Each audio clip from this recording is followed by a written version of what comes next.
Hello dear students, मैं हूँ रीना दांगी और आज के लेक्चर में आप पढ़ने वाले हैं मेरे साथ परमाणु संख्या किसे कहते हैं और द्रव्यमान संख्या किसे कहते हैं। उदाहरण के द्वारा हम जानेंगे इनको और इनके कुछ न्यूमेरिकल्स भी करेंगे। यदि आपको वीडियो अच्छा लगे तो प्लीज प्लीज प्लीज चैनल को सब्सक्राइब कीजिए, ज्यादा से ज्यादा अपने फ्रेंड्स के साथ शेयर कीजिए, लाइक कीजिए और हाँ, बेल आइकन को प्रेस कर दीजिए ताकि आने वाले वीडियो के नोटिफिकेशन आपको मिल सके। तो बने रहिए मेरे साथ। हम परमाणु संख्या किसे कहते हैं? परमाणु संख्या या कोई भी तत्व उसकी परमाणु संख्या, किसी भी तत्व की परमाणु संख्या कैसे निकाली जाती है? आपने आवर्त सारणी तो देखी होगी, उसमें बहुत सारे तत्व लिखे हुए हैं और उनपे जैसे उदाहरण ले लीजिए, हमने हाइड्रोजन एक इस प्रकार से लिखा हुआ देखा होगा। तो ये अंक आखिर है क्या? हमें ये क्वेश्चन हमारे मन में बहुत बार आता है कि आखिर ये जो अंक लिखे हुए हैं इनका मतलब क्या होता है। तो मैं आपको आने वाले वीडियो में आवर्त सारणी को सरल से सरल तरीके से याद करने की एक ट्रिक बताऊंगी। तो इसके लिए आपको चैनल को सब्सक्राइब करना है, तभी तो आपको पता चलेगा आने वाले वीडियो के बारे में। तो देखते हैं हम अभी परमाणु संख्या किसे कहते हैं। तो कोई भी तत्व या किसी भी तत्व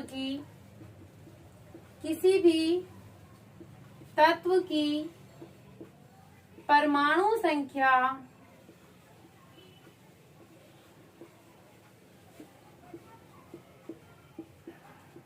उस तत्व की उदासीन अवस्था में, उदासीन अवस्था यानी कि उसके ऊपर कोई भी आवेश नहीं होना चाहिए। उदासीन अवस्था में उस तत्व में उपस्थित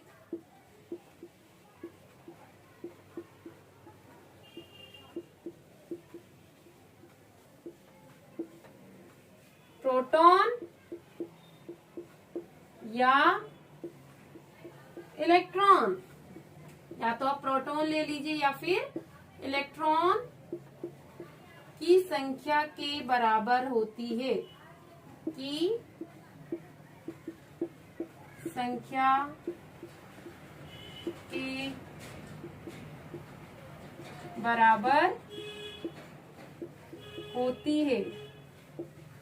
संख्या इसे कैपिटल Z के द्वारा प्रदर्शित किया जाता है, यानी कि ये रहा इसका प्रदर्शित करने का चिन्ह। इसका सूत्र लिख लेते हैं हम यहाँ। Z बराबर उस तत्व की प्रोटॉनों की संख्या, प्रोटॉन की संख्या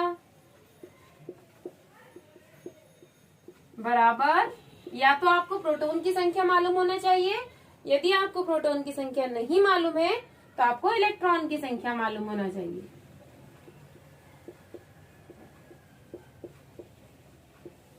इलेक्ट्रॉन की संख्या, एक बार फिर से हम परिभाषा को देख लेते हैं। किसी भी तत्व की परमाणु संख्या उस तत्व की उदासीन अवस्था में उस तत्व में उपस्थित प्रोटॉन या इलेक्ट्रॉनों की संख्या होती है। शर्त क्या है कि जो तत्व है, जो भी तत्व हमने क्वेश्चन में लिया हो या क्वेश्चन में हमें दिया हुआ हो, वो उदासीन अवस्था में होना चाहिए, यानी इसके ऊपर प्लस या माइनस किसी भी प्रकार का कोई भी आवेश नहीं होना चाहिए। इसको हम उदाहरण से देखते हैं ताकि हमें अच्छे से समझ में आए। जैसे कि आवर्त सारणी का ये पहला तत्व है, सबसे हल्का तत्व कहा जाता है इसे, हाइड्रोजन। यहाँ पर नीचे भी एक लिखा है, ऊपर भी एक लिखा है, ठीक है। यानी कि जो आधार में लिखा हुआ है उसे हम कहते हैं परमाणु संख्या या परमाणु क्रमांक, और ऊपर जो लिखा है उसे कहा जाता है परमाणु भार या द्रव्यमान संख्या। तो हम सूत्र के अनुसार चलते हैं। अब हम जेड यानी कि हाइड्रोजन हमने लिया है तो एक दिख रहा है तो हमने यहाँ पर एक लिख लिया। अब हमसे पूछा जाए, क्वेश्चन दे दिया जाए हमें कि हाइड्रोजन के प्रोटॉनों की संख्या और इलेक्ट्रॉनों की संख्या बताइए, तो क्योंकि इसकी परमाणु संख्या एक है तो ये भी एक हो जाएगा और इलेक्ट्रॉन भी एक हो जाएगा। आइए इसके लिए हम और कुछ एग्जाम्पल ले लेते हैं। आपको स्क्रीनशॉट लेना है तो आप ले लीजिए।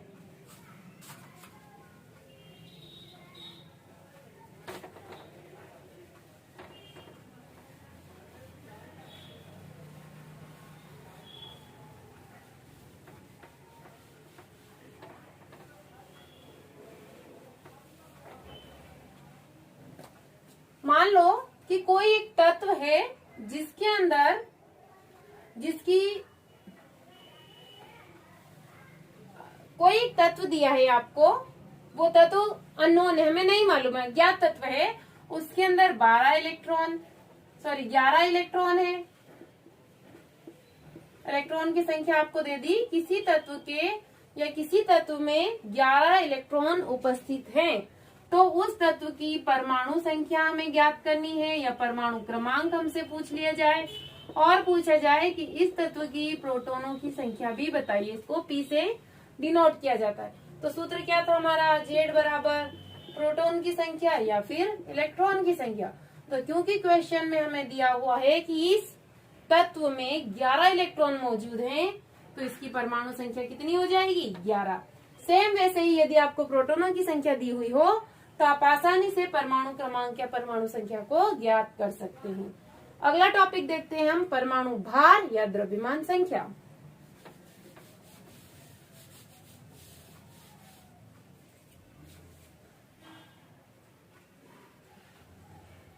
द्रव्यमान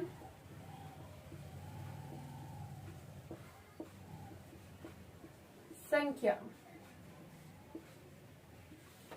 इसको परमाणु भार भी कहा जाता है। तो यहाँ ऑब्लिक में लिख लीजिएगा, परमाणु भार किसी तत्व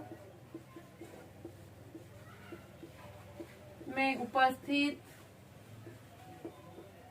प्रोटॉन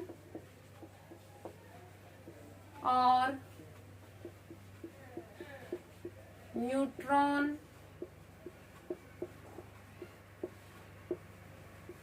की संख्या के योग को द्रव्यमान, उस तत्व की द्रव्यमान संख्या कहा जाता है।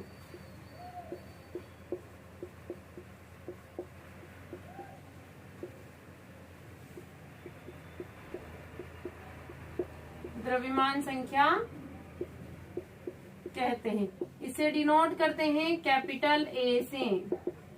यानी कि इससे पहले हमने देखा था परमाणु क्रमांक के अंदर या तो इलेक्ट्रॉन की संख्या मालूम होना चाहिए या फिर प्रोटॉन की। यहाँ पर बता रहा है कि आपको न्यूट्रॉन और प्रोटॉन दोनों की जो संख्या दी हुई है उन दोनों का योग कर दीजिए और जो आंसर आएगा वो हो जाएगा आपका द्रव्यमान संख्या या फिर परमाणु भार। तो देख लेते हैं इसको, परमाणु भार ए बराबर नंबर ऑफ या प्रोटॉनों की संख्या प्लस न्यूट्रॉनों की संख्या। अब उदाहरण दे दिया आपको कि कोई तत्व है, उसके अंदर 11 प्रोटॉन है और 12 न्यूट्रॉन है, तो बताइए इसका परमाणु भार या द्रव्यमान संख्या क्या होगी। तो दोनों को जोड़ दीजिए, बहुत ही आसान है। 11 + 12 कितना आ जाएगा, 23। तो उस तत्व का परमाणु भार या द्रव्यमान संख्या हो जाएगी हमारी 23। कुछ उदाहरण ले लेते हैं हम ताकि आपको और अच्छे से समझ में आ जाए।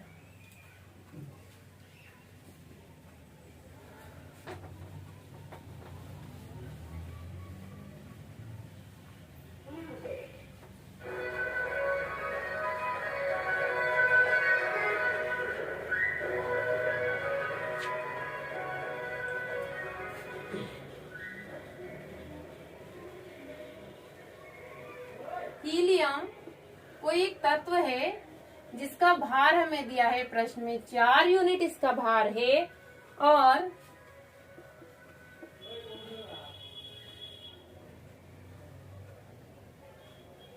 इसमें 2 इलेक्ट्रॉन उपस्थित हैं। तो इस तत्व का हमें ज्ञात करना है परमाणु क्रमांक और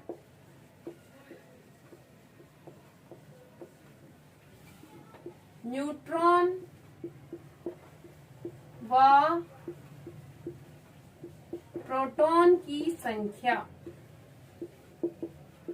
ठीक है, यानी क्वेश्चन हमें बोल रहा है कि कोई एक तत्व है हीलियम जिसका भार है 4 यूनिट, भार या परमाणु द्रव्यमान या द्रव्यमान संख्या 4 यूनिट है और इसमें 2 इलेक्ट्रॉन उपस्थित है और इस तत्व का हमें परमाणु क्रमांक भी ज्ञात करना है, न्यूट्रॉन और प्रोटॉनों की संख्या भी ज्ञात करना है। तो क्या क्या चीज हमें दिया है वो पहले हम लिख लेते हैं, जैसे मैथ्स में करते हैं ना हम। दिया है, क्या दिया है, भार या द्रव्यमान बराबर 4 यूनिट, इलेक्ट्रॉनों की संख्या बराबर 2। सूत्र लिखते हैं हम, Z यानी कि परमाणु क्रमांक बराबर क्या होता है, प्रोटॉनों की संख्या या फिर इलेक्ट्रॉनों की संख्या। तो यहाँ पर हमें इलेक्ट्रॉनों की संख्या दी हुई है, कितनी दी हुई है, 2, ये 2। तो यदि इलेक्ट्रॉन 2 हैं तो उदासीन अवस्था में उस तत्व में प्रोटॉन भी कितने हो जाएंगे, 2।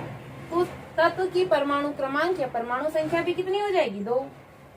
पहला तो हमने सॉल्व कर लिया। दूसरा देखते हैं हम, प्रोटॉन भी निकल गए हमारे और परमाणु संख्या भी निकल गई, 2 चीजें निकल गए, बचा है न्यूट्रॉन। अगला फॉर्मूला लगाते हैं हम, परमाणु भार A बराबर प्रोटॉनों की संख्या प्लस न्यूट्रॉनों की संख्या। ये इनकी सिंबल है, इसको हमने परमाणु संख्या को A से डिनोट किया था, प्रोटॉन को P प्लस, क्योंकि इसके ऊपर पॉजिटिव चार्ज होता है, न्यूट्रॉन के ऊपर कोई चार्ज नहीं होता। A पता है हमें 4 है, प्रोटॉन हमें मालूम हो चुके हैं 2 है, न्यूट्रॉन हमें नहीं मालूम है। इसको इधर ले जाइए, 4 - 2 बराबर न्यूट्रॉनों की संख्या। तो आ गए हमारे न्यूट्रॉन 2, बहुत ही आसान है, आ गया। अब यदि इस क्वेश्चन में हमें एक चीज और पूछी जाती कि क्या इस हीलियम तत्व के ऊपर कोई आवेश उपस्थित है, तो आप कैसे पता लगाएंगे कि इसके ऊपर आवेश है, यानी कि धन आयन और ऋण आयन कोई सा भी आवेश उपस्थित है या नहीं है। तो देखिए यहाँ पर हमें क्या दिया है, प्रोटॉन और न्यूट्रॉन।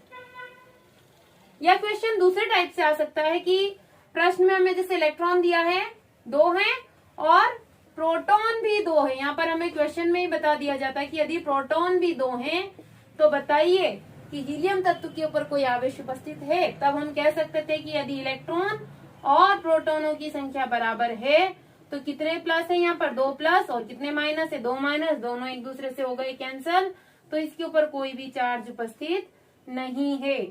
एक और प्रश्न देख लेते हैं। अब हमने देख लिया परमाणु क्रमांक कैसे निकाला जाता है। यदि आपको परमाणु क्रमांक दिया हुआ है तो आप आसानी से नंबर ऑफ प्रोटॉन्स और नंबर ऑफ इलेक्ट्रॉन्स को फाइंड आउट कर सकते हैं, या इसका उल्टा, क्वेश्चन में प्रोटॉन और इलेक्ट्रॉनों की संख्या दी हुई है तो हम परमाणु क्रमांक निकाल सकते हैं।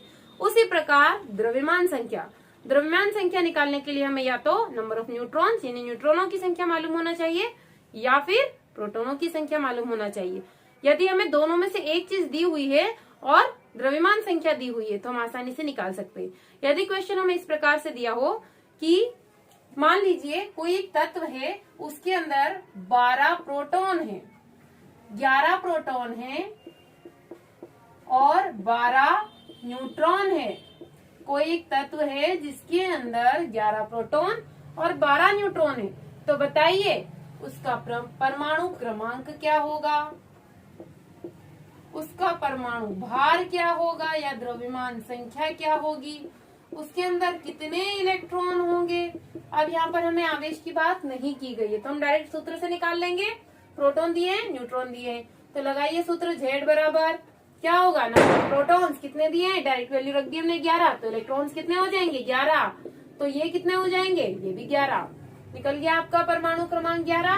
अब दूसरा सूत्र लगाते हैं हम, A बराबर क्या था हमारा, प्रोटॉनों की संख्या प्लस न्यूट्रॉनों की संख्या, न्यूट्रॉन प्रोटॉन दोनों दिए हैं, जोड़ दो, 11 + 12 बराबर 23। तो A कितना आ गया आपका, परमाणु संख्या बराबर 23।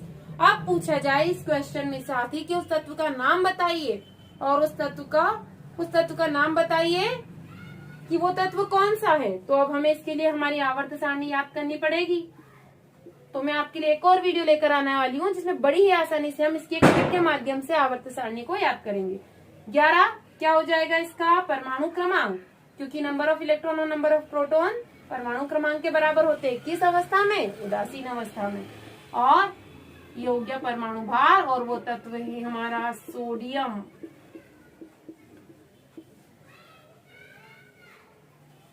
तो स्टूडेंट्स आज के लेक्चर में इतना ही। यदि आपको लेक्चर अच्छा लगा हो तो प्लीज इसे सब्सक्राइब कीजिए, लाइक कीजिए और अपने फ्रेंड्स के साथ ज्यादा से ज्यादा शेयर कीजिए और बेल आइकन को प्रेस कर दीजिए ताकि इस टाइप के आने वाले वीडियो लेक्चर का आपको नोटिफिकेशन मिल सके। यदि आप बेल आइकन को प्रेस नहीं करेंगे तो आपको कैसे पता चलेगा कि मेरा वीडियो आ रहा है। Thank you so much for watching.